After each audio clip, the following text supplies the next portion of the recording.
Hey, what's up? It's Hillary. Welcome to my YouTube channel. Thank you so much for stopping by. In today's video, I thought I would just give you some life updates. There's been a lot going on, and I'll also do some reading updates and maybe share some thoughts about this channel and how things are going. This is relatively new. I started this channel in November and it is March now. And so I've just been kind of reflecting on how things are going and how I want things to go in the future. So one big thing that has been happening lately is that I am going to be moving at the end of March. It's not a major move. We're not going far. We are going to a bigger place. I can't wait. My room is going to be so much bigger than this room currently is. Like if I were to stick my leg out in front of me, I'm basically touching my bed. My desk is right next to it, and you've probably seen in videos that I have a twin size bed. Not anymore. I'm gonna be getting a bigger bed, guys. Yes, I can't wait. So it's an exciting move and it's a good thing, but it does mean we got to pack everything up. I don't know exactly when I'll start packing, but you might end up seeing some videos where I'm packing or in the moving process in various stages. I don't know once we get to the new place how long it will take me to get my books set up and everything like that. We sort of know the owner through some other people, and we got a really good deal on this place because the people that we know were able to speak to the fact that we've lived here for so long and that we're reliable tenants. We always pay on time and things like that. So they were willing to kind of lower the price. It is a lot bigger. That is just crazy. It is outdated. The bathroom tile is not very modern. But, we're going to make it our own. And I'm very excited about that. So that's one big thing that's happening. Another really fun thing that has happened is I actually just learned how to ski. I went with two of my best friends to Breckenridge and we took some ski lessons. By the end of day 2, I was going down, a green hill and feeling pretty good. So that was really fun. We loved Breckenridge as a town. We spent some time on Main Street, ate at some really fabulous restaurants. Our instructors were amazing. One of my friends is more intermediate / advanced, so she had an instructor for her level, kind of taking her on all the different peaks. And then my other friend and I were beginners, had never put skis on before, so we had our own instructor, and he taught us everything from the ground up. We didn't even hold poles until day 2. And, that seemed to be kind of a core part of his teaching. I can't really compare because I obviously didn't learn the other way, but I will say, I wasn't relying on the poles. And I was seeing a lot of other beginners in the beginner area trying to use the poles to move and kind of over-relying on the poles to stop and things like that. So it was a really great lesson and a really fun weekend. Another fun update is that it was Roscoe's 6th birthday recently. So I gave him some new toys and some special wet food. It was chicken in broth. Normally only eats urinary food. So this is a very, very infrequent special treat that he gets. And one of the toys that I got him is a little ball where you can put treats inside. And then he knocks it around and the treats come out. And of course he loved a catnip toy that we got for him. And so that was very fun and very cute. Yes. You want to say hi? No? What if I turn this way? Hello.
In terms of reading updates, I did not film a February wrap-up, and I probably won't. There was just so much going on. I didn't have time to film that or edit it, and if I'm being completely honest, those are some of my least favorite videos to make.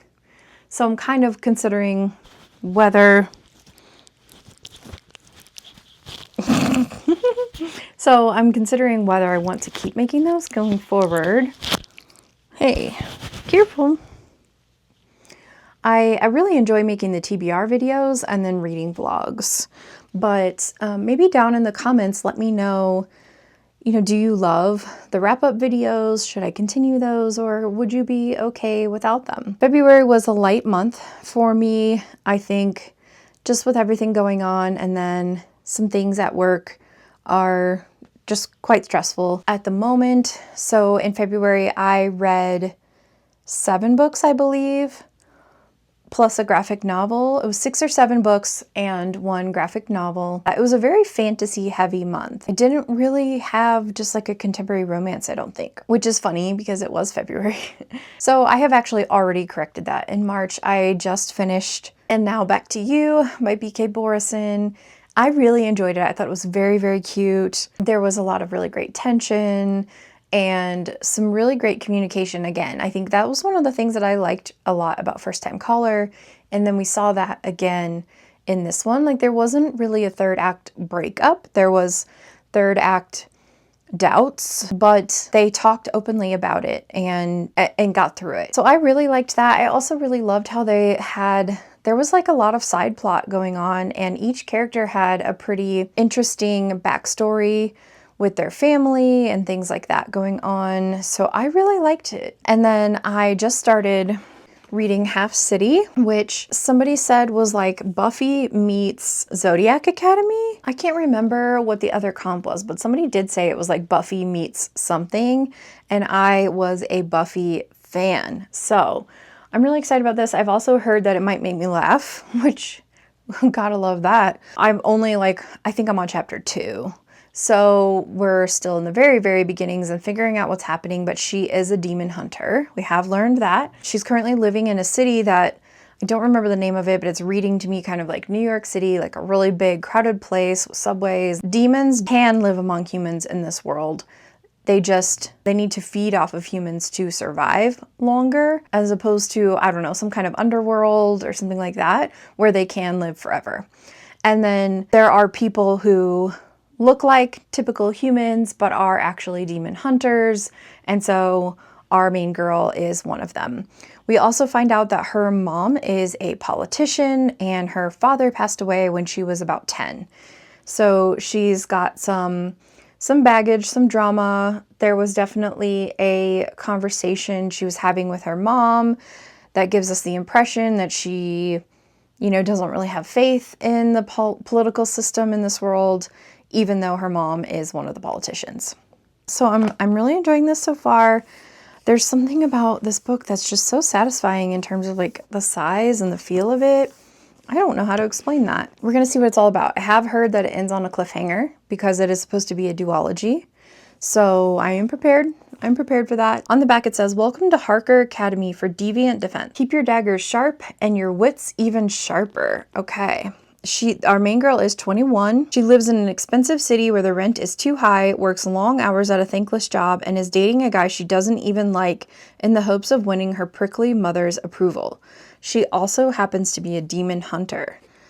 Ever since her father's murder, she's been forced to hunt deviants alone, meaning everyone, including her family, sees her as an outsider, until the day she crosses paths with a dangerously alluring demon, Reed Graveheart. The reformed deviant tells her of a school for people just like her, Harker Academy for Deviant Defense. If she enrolls, she'll learn to hone her craft, work with other hunters, and never be alone. But Viv has a deadly secret, one that not even her new friends at Harker can know about, not if the school might hold the answers to untangling the mystery surrounding Viv's father's death. When strange occurrences begin to plague the students, Viv will have to figure out who she can trust, all while trying to ace her classes, avoid falling for a demon, and make it through her first year at Harker in one piece. How hard could that be?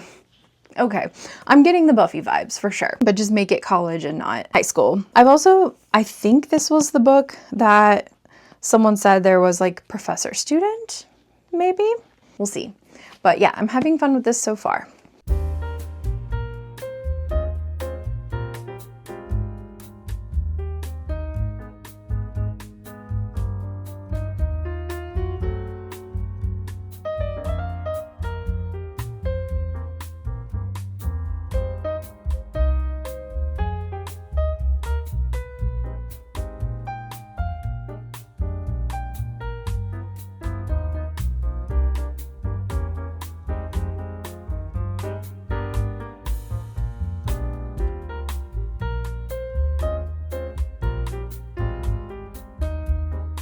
Okay, sorry for the jump scare.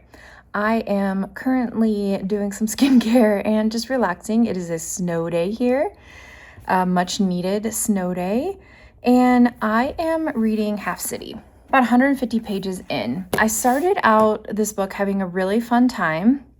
I was totally getting the Buffy vibes, but maybe not Buffy as the main character, more like Faith, or someone a little grittier as the main character. And the reason I was getting the Buffy vibes is because she lives in this city and they have this thing called the Chasm, which is basically like the Hellmouth in Buffy, right? Like all types of demons, elves, pixies, like wraiths, jinn, every kind of magical creature that I've ever heard of has been mentioned in this book already. I was really into it because, it seems like maybe a little bit of a corrupt city. Her mother is a politician. Her dad died mysteriously when she was about 10 years old, killed by demons. And she is a demon hunter, but a special type of demon hunter because most demon hunters are sort of awakened to their power when they are 21. But she has known that she's a hunter since she was a lot younger, and that her father was one and his mother was one. So, it's passed down in the family, and this specific type of hunter, apparently, people were trying to get rid of them and tried to kill all of them. And so the fact that she is this special type, she has to keep it very secret. Now, this demon was following her on the subway and approached her. They had a little fight. They both held their own. And then he told her he's actually a professor at Harker Academy, which she had never heard of, but it is a school for demon hunters. And he tells her, all you need to get in is this coin, is a coin. I don't even think he told her what kind of coin, but then somehow she knew what kind of coin he was talking about. And she works at a museum that just happened to have this machine in a supply closet. And she was like, oh, this is where I need to put the coin. And she got down on the ground and was looking on the bottom of the machine and found a little slot, put the coin in, and showed up at Harker Academy. So a little bit convenient. Yes, Roscoe. Okay. A little bit convenient in terms of plot and how she figures out where the school is. But now she's at the school, and this is where I've lost interest just a little bit. The pace has slowed quite a bit because she's now at this university, and it's a lot of info dumping because the author is using the fact that she's new to this world, didn't even know this university existed, and is learning about all these creatures and things for the first time. And so we are also learning world building through info dumps from teachers and her classmates and things like that. So it's a little bit slow for me, I would say, in the last 50 pages. But I'm hoping that this picks up. I mean, it's very romantasy, even though she knows he's a demon and is initially wants to fight him and hurt him, she's like, wow, but he's so handsome, and his blue eyes. And there's been a couple of times where she's he responded almost as if he could hear what I was thinking. Okay, so, he can probably hear her thoughts somehow, or they're so far there's no indication that there's bonds in this book, but there's been everything else, so who knows. So I'm gonna keep on reading this. I'm hoping I can finish this today, because then I need to get going on my book club books. So I need to start The Bridge Kingdom. I love this cover. It's so pretty. I need to start this because my book club is on, I don't know exactly what day it is, but it might be on Tuesday, which means I just have a few days to read this. Yeah, so I hope I finish Half City today, and then I can do Bridge Kingdom the rest of the time before my book club meeting. Yeah, so that's my update. Hope you're having a great day. Talk to you later.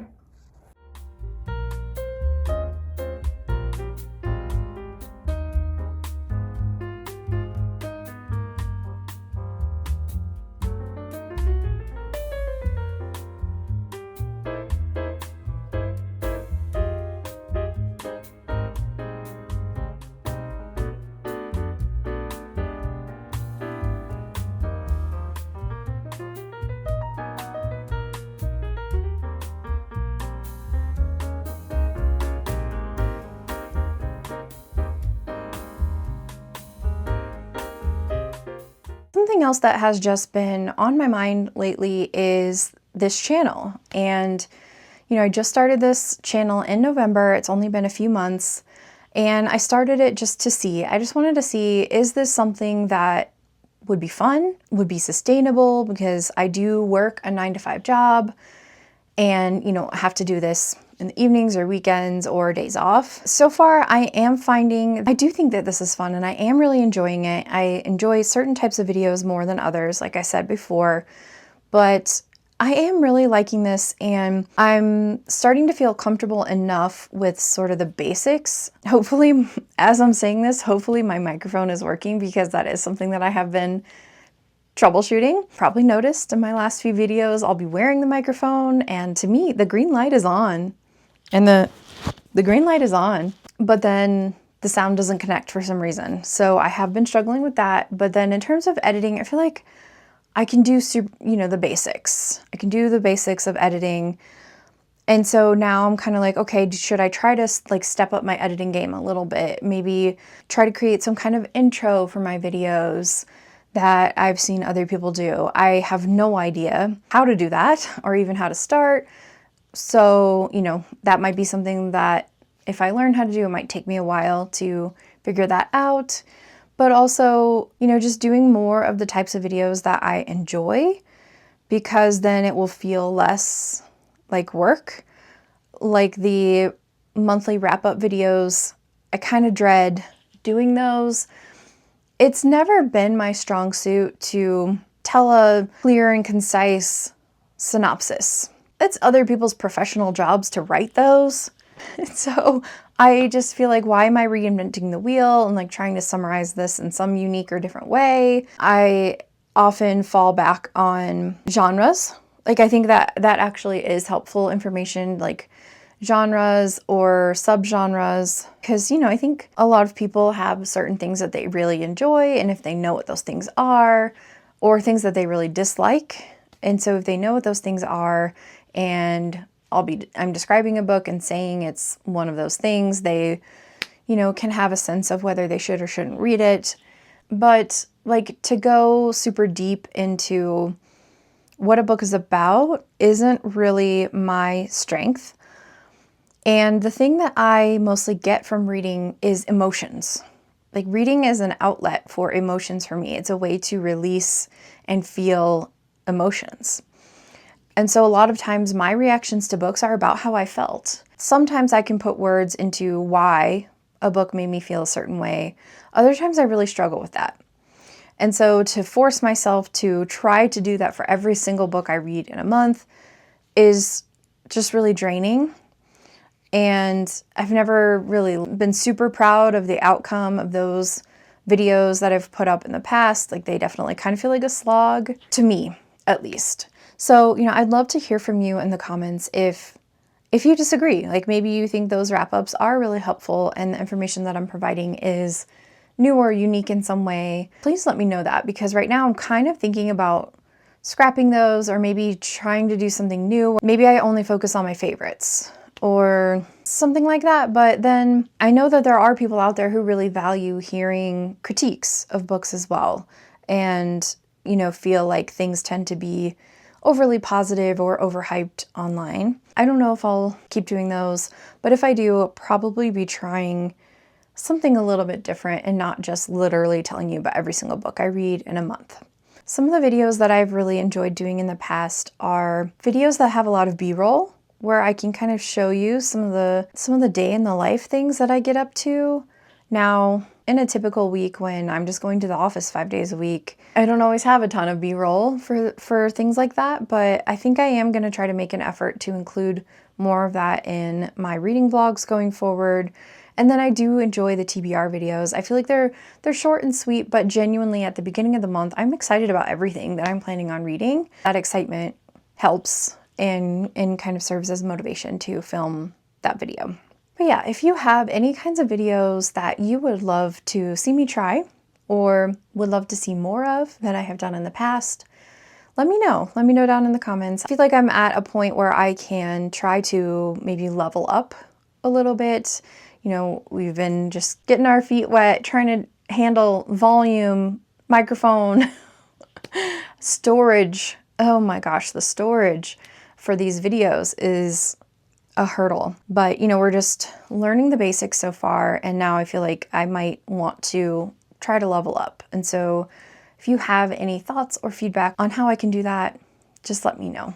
I would love to hear from you. Something else that I am currently preparing for is the Trans Rights Readathon, which is happening March 17th through 31st. So what I did was I looked up the Trans Rights Readathon website, which I will link below, and they have a resources page where you can go to this year's Storygraph Challenge. They also have links to previous year's Storygraph Challenges, and you can look through the books on there to find books that include trans representation of some kind. And so I went through those categories. I think I was actually on a previous year's list and tried to figure out what books on my shelves have trans representation. I think I had maybe 10 or so books. Let me just pull some real quick.